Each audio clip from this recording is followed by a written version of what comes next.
All right. Well, welcome everyone to Money and Meaning, the Kinder Institute of Life Planning blog, where we tell the stories of registered life planners from around the globe.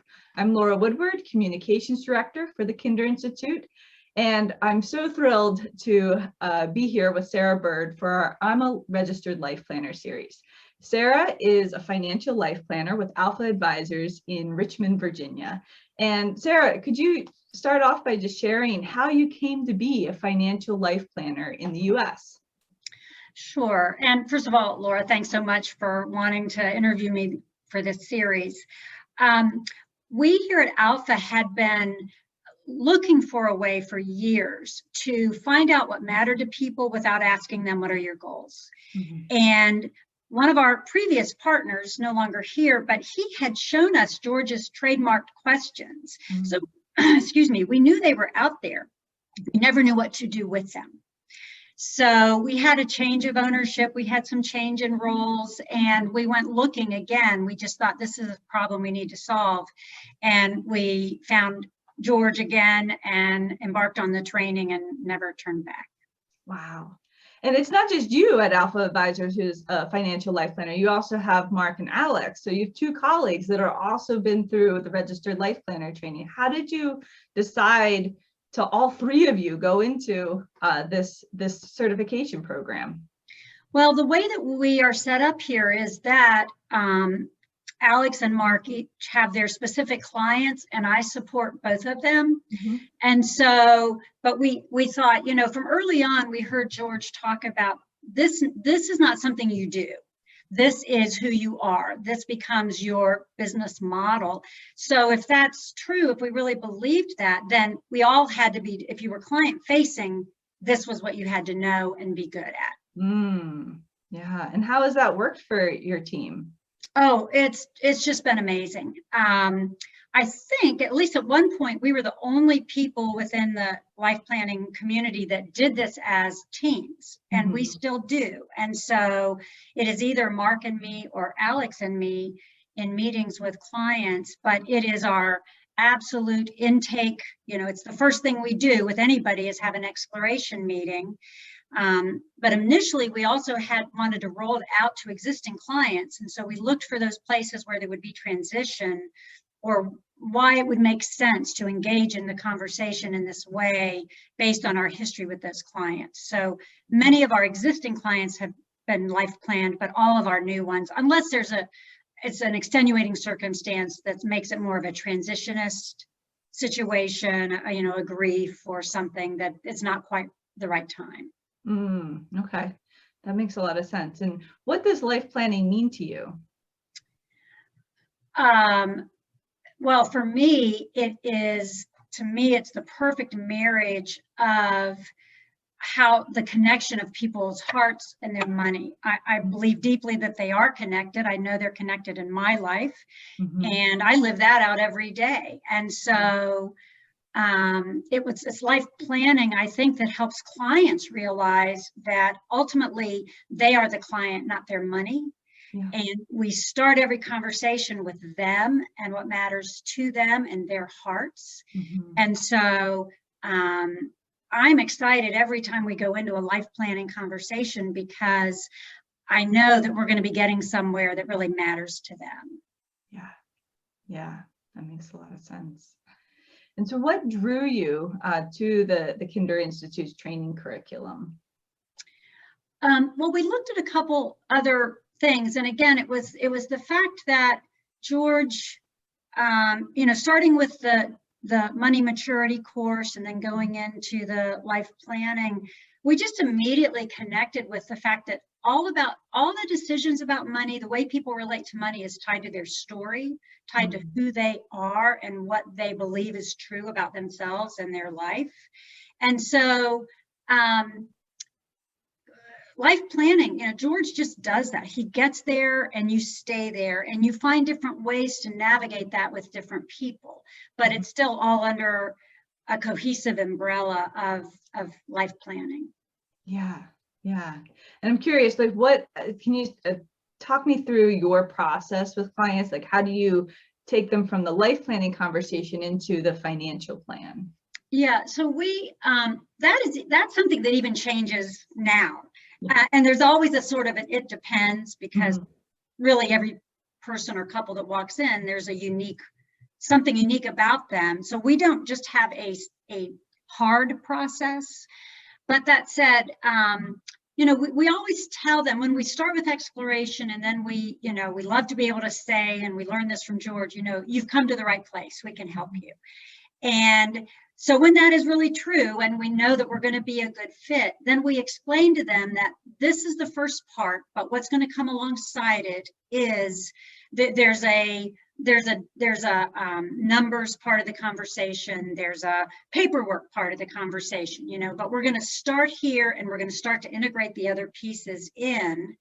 And so that when we get to obstacles, we have to have something to base some of that on. I mean, if what they really want is something that there's just no way they can afford, then what's going to be the thing that's still going to meet some of those needs. And I remember George talking about the person who wanted to sail around the world, and with some of these stories we still talk about, because we see a different iteration of that with different people. Yeah. But we always assure the people at the beginning, essentially, we know where we're taking you. So trust the process, trust us, but we don't drag it out. We get the meetings as quickly together, and we're also doing other things at the same time in between meetings, so that we end up with an investment policy statement, and we end up with a financial plan, which we had prior to life planning. It's just we've got a whole much more life ahead of it. Right. Than we had before. Yeah, and that's the whole point of financial life planning, is it actually puts life before the finances. Yes, so exactly. That it's everything that the client wants in their life is supported by their resources. Yes. Yeah. Yeah. That's great. And so one of the unique things about the Kinder Institute's training program is that we actually take our participants, the advisors taking our program, through the life planning process. And I'm curious for you, like what was some of your personal ahas or personal achievements that happened as a result of that life planning process? This is a great question to be able to answer, Laura, because it has continued on even to the last 8 months. So I think it was 2015 that we took the courses. And one of the things that showed up in my, I have a close, loving family. Family's a high value, love to travel. A lot of the things that are kind of the usual suspects, I think, on these kinds of answers, and they're all important to each one who answers it. For me, I had put something in my third question about what I would have regretted not happening is I never created a sanctuary. And George jumped on that. And I owe him a debt of gratitude for that, because first of all, I think the power of somebody, you put yourself out there with an answer like that, and you're vulnerable, and he let that be as important to him in a way as it is to me. I didn't have to feel ashamed of that longing or that desire. And he said, wow, that's huge. That's an important word. That's a loaded word. So I consequently came home. Where I lived at the time, we had neighbors with there were just lots of noise, lots of barking dogs, lots of things that just interrupted my sense of peace and tranquility. And so I came back, and within, I don't know, 6 months, we sold our house, and we didn't know where we were going to go. We moved into an apartment to figure it out. Then we found a place that we thought, oh, this is it. And we moved in there, and it was it for the beginning. And then it wasn't. And there were lots of reasons for that. And I think I sound like I'm the pickiest person in the world to find my place. But my husband was feeling it too. But, we were just like, look, we made this big change. We should stay. But I still had that word in my mind. And I had that sense that, no, that's okay to want to find that place. So we moved again. We think it's the last time. This past November, we sold our house. We were like, no, we're not happy here. We're going to find the place, and we have found it. I mean, I feel very confident in saying that. But it's had a lot of disruption in my life that's brought me to great joy in where we are now and a lot of excitement. Wow. I mean, and that's, I think what I'm hearing from your story is that there was a quality that you were after, that feeling of a sanctuary. That's right. And that became the barometer for judging any place that you ended up living in. And That's you right. can continue to use that as your barometer. So maybe it feels like, so like you said, the last place was, you thought it was right, but then you judged it against, no, I deserve this quality. I deserve to feel like I'm in a sanctuary. And you were able to make a decision to move. I think that exemplifies why life planning is so powerful, because we're really going for the essence of what clients want.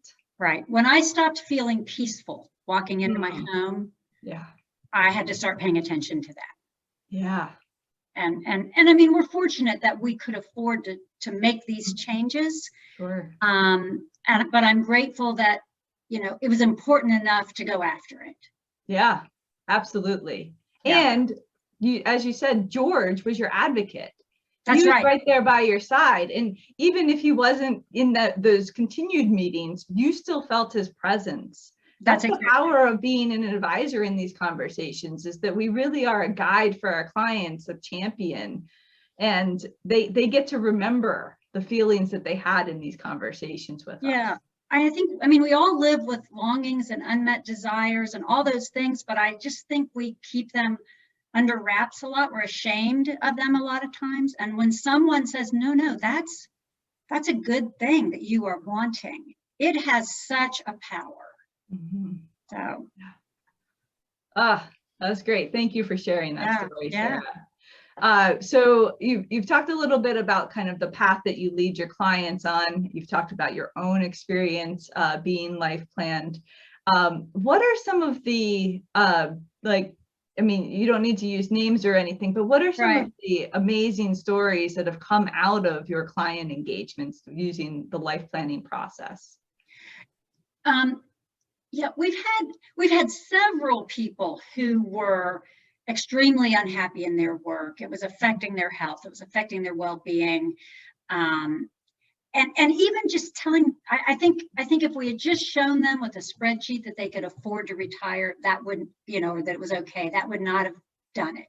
It was going through them talking about why it mattered, what else they wanted in life, what could be for them in the future, that gave them the ability to make that big decision to leave a career. But one of my favorite stories, it's a much smaller thing, but it was just so powerful to this couple. This one couple that we dealt with, there was a retirement that was part of all of that, but they had some very dear friends who have been with them through thick and thin over their lifetime. And the couple, their friends, have a very modest income. And our clients desperately wanted to do a grand gesture to say thank you for all that you've meant to our lives. And, again, I think when it came up in a meeting, it came up sheepishly, like, we'd really just want to take them on a trip, but that's crazy. And we're like, no, wait a minute, that's not crazy. Let's go back. So anyway, they ended up doing a combined family Christmas trip to Florida for a week. They got t-shirts printed. They gave us t-shirts. It was this time of absolute joy, and it met this deep need that they had to thank these friends in such a tangible and memorable way. Yeah.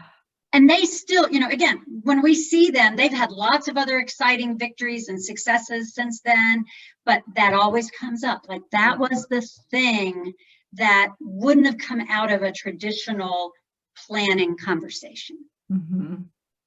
Yeah. That just makes me happy to think about it. Yeah, I can feel that. Yeah. And what's amazing is that it's these desires that we all have, they come out when we really trust the person that we are working with. Yeah. And I mean, as you know from our programs, I mean, we train you to listen, to empathize, to inspire, but all of those qualities are really around how do you create this trusting relationship so that your client feels like they can really be vulnerable.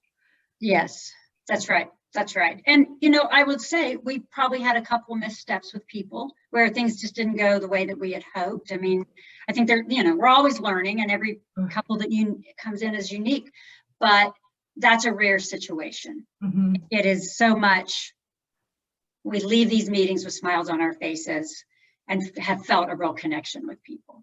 Yeah. Yeah. So I'm curious, what would be some advice that you might give to another advisor or a firm that wants to take on life planning with clients? Like, what would you have wanted to know from the get-go so that it was easier to transition into being a financial life planning firm? Right. I think that probably the things that come to mind are, I would have wanted to know that there's quite a learning curve. You are given great tools, and there's nothing, I don't think, compared to being life planned yourself. To know what it feels like to answer those questions and consider what's the impact of what you're hearing on your life, and can you make changes and that kind of thing. But we have just seen, we've gotten, I hesitate to use this word, we've gotten better over time. We are more comfortable, more confident. Maybe that's the word, is we're more confident over time. And that's okay. Like, we had to figure out how to apply all that we learned into our particular business and with our particular clients. And so that has taken time, and it's borne a lot of fruit. So I think just understand, giving yourself a little room to be patient with, you learn this thing, but now we got to figure out, okay, how am I going to, what's my work going to look like? How am I going to do this? What are these conversations? Yeah. I think another thing that comes to mind is, I think you really learn that you've got to be, as hard as change is for anybody, change is hard for me. You can tell me something good that I need to do, or I can tell you, I need to do this. I know this, but I'm struggling with doing that. When I've been in meetings with clients and these great things come up and there's all this energy in the meeting, and then we have a follow-up conversation and they haven't taken many steps, I used to feel a little bit of discouragement. And then I realized, well, wait a minute, they're no different than I am. These things take time. I mean, I did jump out and sell 2 houses quickly, but that notwithstanding, habits take a long time to change, or ideas take a long time. And so patience, continuing to encourage, we relighting the torch, we keep those things in conversation, and it reminds them, oh yeah, this matters. I've let life crowd in again, but this still matters. And so I think patience with clients in the same way you would want it with yourself. Yeah. And then probably the last thing is really sticking with the ongoing training. I am always encouraged when I'm talking to other life planners. The training we did the most recently with Louie, and just, even if we didn't have a specific need or question coming in that had to be solved, just you get encouraged. You get something lit inside you to go out and do it again and do it better and think about it more deeply. And I love those. I always look forward to the opportunities to get the training and just be part of the community. Yeah. And one of the things I love is hearing from you that after one of our trainings, you and Mark and Alex have all met and debriefed it, and you're thinking about, oh, okay, how can I apply this? And I think that taking that additional time after having the experience of one of our continuing education courses is so essential for being able to appropriately implement into your practice. That's right, because it's drinking from a fire hose. You're taking in a lot, and you just, you got to work it through. And I'm just so fortunate here that we have the 3 of us, so we all understand the culture and understand where we're going with people. And so we have this great opportunity to bounce ideas off each other and really help each other along on the path. Yeah, that's great. So the advice is that there is a transition.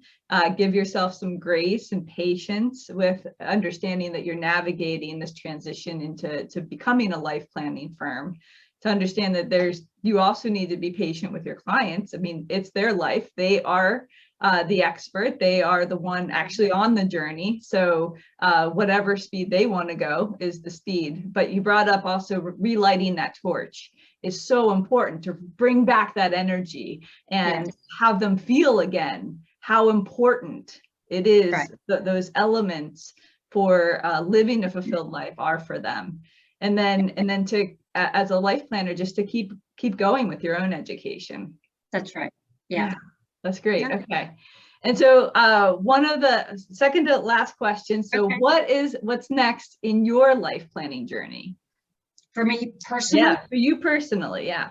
It's interesting that you asked that, because I was just talking to Mark, and my husband and I have been going through some transitions otherwise, and apart from this move is the last one. But I said to him, I think this fall, I would really like us to go through life planning with you again.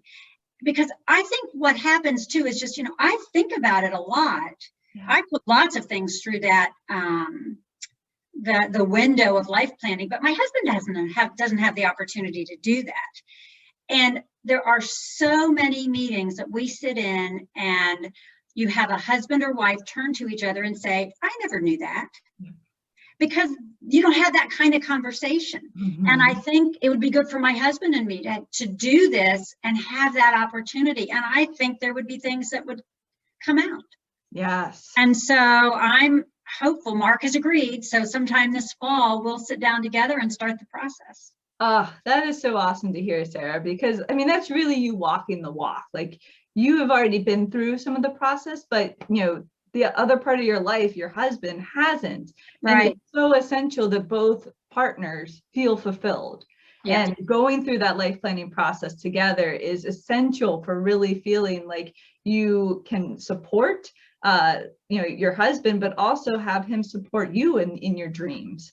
That's so exciting to hear. I can't wait to find out what comes out of that. Yeah, me too. I mean, it's going to be a surprise. That's great. So our favorite question is, of course, anything else. So this is where you get to share anything about you and Alpha Advisors, or anything else you'd like to share with the life planning community. Well, the life planning opportunities with George and the Kinder Institute have literally changed my life. It has changed our business. I don't know what everything would look like without it, but I see what it looks like with it. And I'm so grateful and encouraged. And I hope anybody in this industry has the opportunity to go through life planning. I just can't imagine doing this kind of work without it.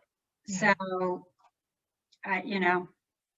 it's great. I look forward to more materials coming from the Kinder Institute, and this idea of the blog is so wonderful. So yeah, I'm grateful for you all and all that you're doing, and just keep going here. That's wonderful. Well, thank you for your time. It's been an absolute pleasure. Oh, thank you, Laura. Until next time we connect. Yeah, great to see you.